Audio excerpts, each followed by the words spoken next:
Aujourd'hui, je reviens avec une vidéo un petit peu particulière parce que en corrigeant vos contrôles, je me suis rendu compte que vous aviez encore eu du mal sur formuler des hypothèses, mettre en place une réflexion.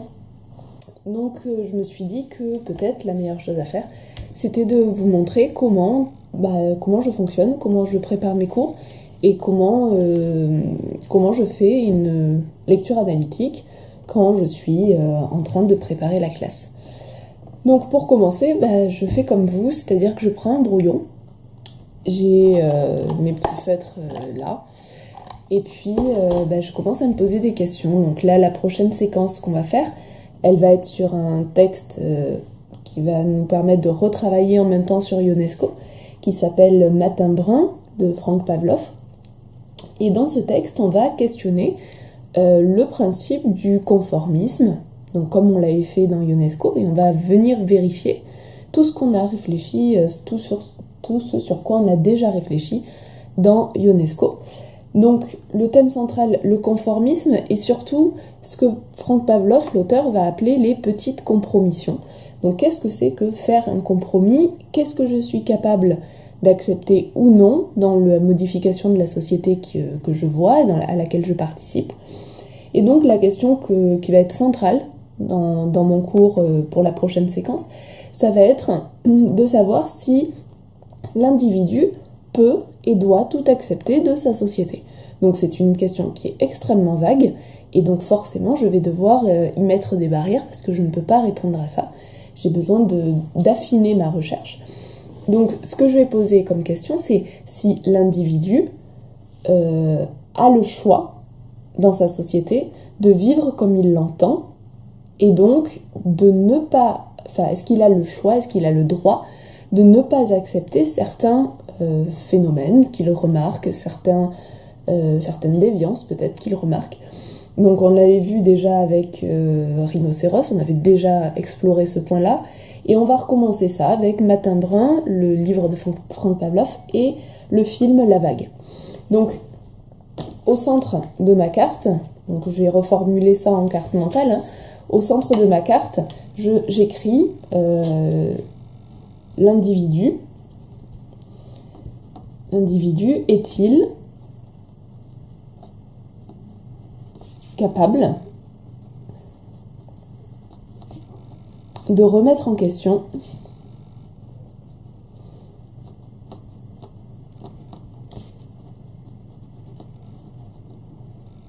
sa société?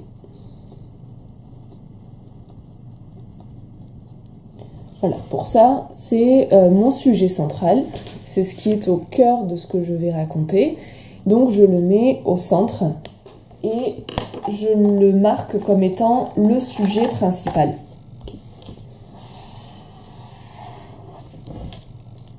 C'est bon. Une fois que j'ai fait ça, je vais donc sortir ma problématique, c'est celle-là en fait que ça pour moi c'est ma partie recherche. Et pour vous, en fait, je commence déjà à faire une problématique, celle qu'on va traiter. Donc pour moi, la problématique, c'est de savoir dans quelle mesure dans Matin brun,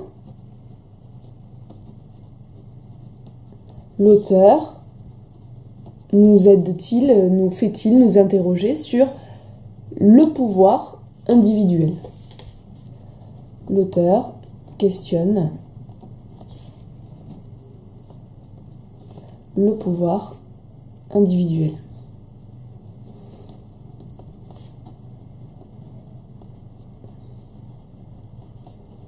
Donc, dans quelle mesure, dans Matin brun, l'auteur questionne-t-il le pouvoir individuel? D'accord? Donc ça, c'est ma problématique, et c'est à celle-là que je vais répondre. Ça, c'est vraiment, ok, là j'ai un problème. Dans quelle mesure, ça ne veut pas dire oui, non. Ça veut dire, ok, je sais qu'il le questionne, mais je vais voir jusqu'où. Est-ce qu'il le remet vraiment complètement en question, ou est-ce que c'est plus indirect, c'est-à-dire que c'est nous, à notre lecture, qui allons remettre en question le fait d'avoir un pouvoir individuel ou non. Donc, ce que je fais souvent dans ma marge, c'est que je me marque les mots-clés dont je vais avoir besoin ou les œuvres dont je vais avoir besoin. Donc ici, forcément, je vais parler de Matin Brun. Vous voyez que c'est vraiment du brouillon, hein. Ça va partir dans tous les sens, hein. Donc Matin Brun, je vais avoir La Vague, donc le film que nous regarderons, très bien, et je vais forcément reparler de Rhinocéros, puisque ça va me poser des questions, et que vu qu'on a déjà parlé, je vais forcément aussi aller voir du côté d'Antigone ce qu'il se passe, puisque le pouvoir individuel dans Antigone est remis en question. Et donc là, c'est le moment où je convoque tout ce qui me vient à l'esprit pour pouvoir répondre à ma problématique. Donc, pouvoir individuel, j'ai donc un autre problème, donc ça c'est ma bibliographie, j'ai un autre problème, c'est le mot pouvoir. Qu'est-ce que ça veut dire que le pouvoir? D'accord? Donc là, je commence à essayer, avec mes mots, faire une définition, c'est-à-dire que pour moi, le pouvoir, c'est le fait d'être capable de reprendre la main sur quelque chose sur laquelle soit on a perdu, soit on n'avait pas la main, soit quelque chose qu'on veut manipuler et on voudrait que ça se transforme par rapport à ce qu'on fait. Donc c'est-à-dire que c'est le résultat d'une action volontaire visant à diriger les autres qui sont autour de moi. Donc à diriger autrui. Donc le pouvoir, il implique forcément, rien qu'avec cette définition, il implique moi, je me le mets en mots-clés, et il implique autrui. D'accord? Et là on retrouve notre problème entre l'individu, moi, et la société, tous les autres. D'accord? Donc, qu'est-ce que c'est que le pouvoir individuel? C'est le fait de savoir que seul, on est capable de reprendre la main sur quelque chose qui nous échappe. Bon, très bien. Donc, j'ai ma problématique au centre. J'ai mes mots-clés sur le côté parce que c'est mon brouillon et que je marque tout ce qui me vient en tête. Et donc, je commence à réfléchir. Je me dis, bon, alors, dans Matin Brun, j'ai bien lu, c'est déjà, je sais que c'est une nouvelle, qu'elle est très courte, elle fait 11 pages, et elle me permet de m'interroger sur le principe de la compromission. Hop, j'ai ma première flèche. Donc cette compromission, je vais me demander, oui, mais c'est très bien les compromissions, mais déjà, qu'est-ce que ça veut dire? Faire des compromis, d'accord? Faire des compromis, ça veut dire accepter une partie de l'autre. On dit toujours, par exemple, il y a cette phrase, dans un couple, il faut faire des compromis. Certes, c'est-à-dire qu'on accepte certaines choses de la part de l'autre. Bon, faire des compromissions, ça veut dire que progressivement, je vais accepter plus ou moins de choses et je vais me mettre dans un rythme régulier qui correspond au diktat, en tout cas au vouloir de ma société. Donc, je vais interroger dans quelle mesure la compromission, elle va remettre en question le fait que je puisse avoir du pouvoir individuellement, puisque dans le principe de la compromission, ce sont tous les autres qui influencent la manière dont moi je vais réagir. Donc je vais me marquer ici compromission. Et là, ça, je vais vraiment le remettre, ça va être un grand axe, puisque je vais me demander pourquoi la compromission, elle va faire qu'elle va peut-être annihiler complètement ma pensée unique, mon pouvoir individuel. Bon, très bien. Une fois que j'ai ma compromission, je vais devoir chercher les arguments. Bon, dans quelle mesure, dans Matin Brun, l'auteur questionne le pouvoir individuel? Déjà, il le questionne parce qu'il met en avant le thème de la compromission. Il le met en avant. Bon, très bien. Comment il le met en avant? C'est là que je vais sortir mes 3 arguments. Il le met en avant parce que dans la société qu'il décrit, on a une gradation des actes qui semblent complètement anodins au début et qui finalement deviennent très graves. Donc, la gradation, je vais me l'indiquer par une flèche, la gradation, c'est déjà une restriction des libertés individuelles. Ok. Et ça, je vais le prouver parce qu'au début, c'est très simple, on leur demande juste de ne pas avoir de chat brun. Donc c'est le début de la nouvelle, le chat brun. Ok, bon, très bien. La deuxième compromission, comment la compromission ensuite elle gagne du terrain. Donc on a vu une gradation qui nous restreint les libertés, et finalement un pouvoir unique et alors, nous on va parler de totalitarisme parce qu'on va voir par rapport à l'histoire, mais en tout cas un pouvoir unique et extrêmement resserré, extrêmement refermé, qui se met en place.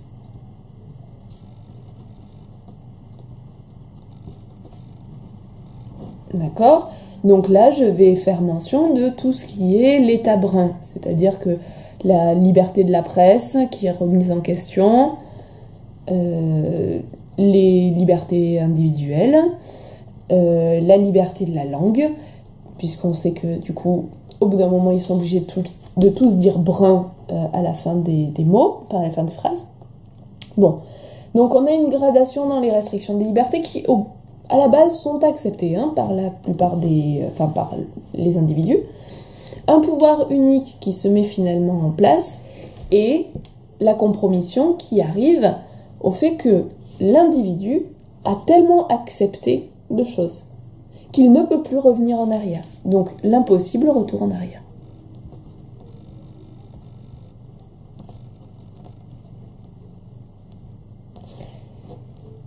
Et donc là, je vais avoir le moment de l'arrestation. Donc vous voyez, progressivement, ma carte se met en place. C'est pas beau, c'est normal, c'est du brouillon. Donc j'ai la gradation, très bien, j'ai le pouvoir unique qui se met en place et j'ai finalement l'impossible retour en arrière, ce qui fait qu'ici, je vais avoir en conclusion de cette première partie qui va me servir de transition, on est d'accord, c'est mon grand 1. En conclusion de cette partie, je vais avoir le fait que l'individu peut se laisser prendre au jeu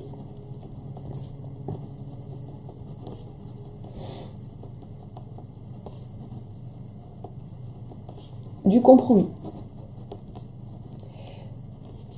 Bon, alors je vais aller questionner ça. Pourquoi l'individu peut se prendre au jeu du compromis ? Parce que c'est confortable. Quand un individu n'a plus à penser, c'est extrêmement confortable puisqu'il n'a plus qu'à faire ce qu'on lui dit de faire. Là, tout de suite, on peut se mettre au repos puisque le cerveau n'a plus besoin de fonctionner. Donc, dans cet acte de compromission, il y a surtout un acte de négation de soi. D'accord ?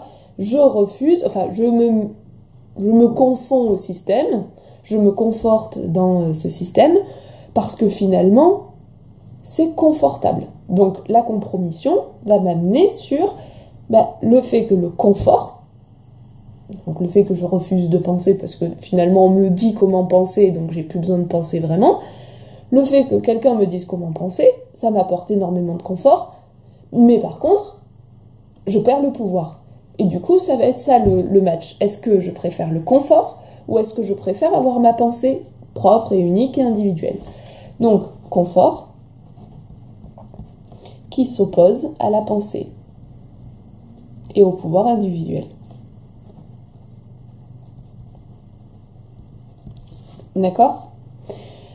Là, on va se servir dans Matin Brun, mais on va aussi se servir de la vague.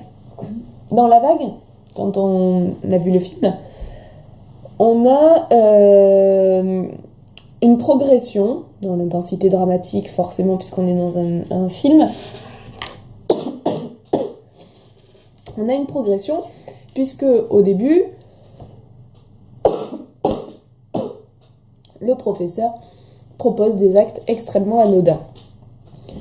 Donc, ces petits actes anodins sont en fait acceptés par quasiment l'ensemble des élèves, sauf quelques-uns, on verra ça. Mais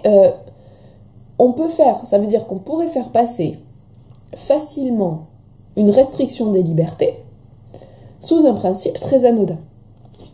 Donc, ça voudrait dire qu'on est lié au fait que les premières lois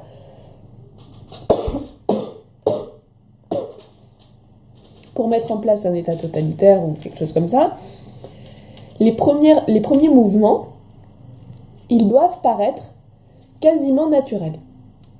Bien. Donc, des actes, on va dire secondaires, qui vont d'abord